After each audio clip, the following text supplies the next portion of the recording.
USA ibihumbi 2022 hamwe na Dikobu Music Awards ibihumbi 2022.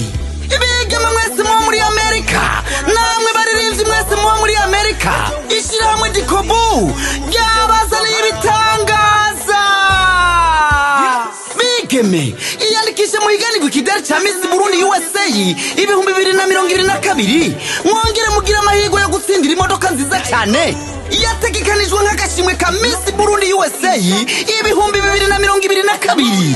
Namwe baririmbyi b'abarundi muba muri Amerika, tanga indirimbo zanyu za video kuva kuri 2 kuduga, muheze mugira amahirwe yo gutsindira igikombe citiriwe umuririmbyi rurangira nko muri diaspora ya Amerika. Mwongere mugira amahirwe yo gutsindira imodoka nziza cyane izotangwa nk'agashimwe ku muririmbyi azoba yatwaye nimero ya mbere mu baririmbyi b'abarundi baba muri Amerika.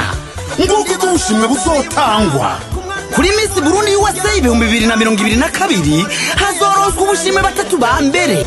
Uti none mwiyandikisha hehe? Ikiringo kizorangira ryari?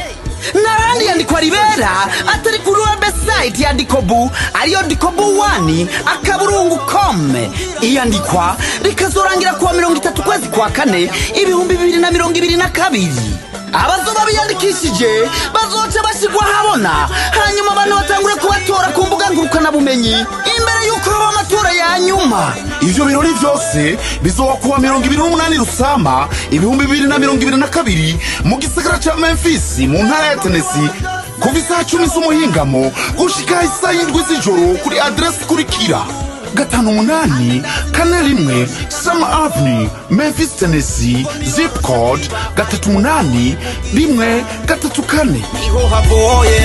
Bigeme namwe baririmbyi mwiyemera muba muri Amerika, iyandikishe aya mahirwe ntabacike. Namwe barundi muba muri Amerika, ibi birori ntibibacike.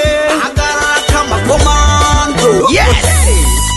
Dikobu turiokane duhagaze kikomando.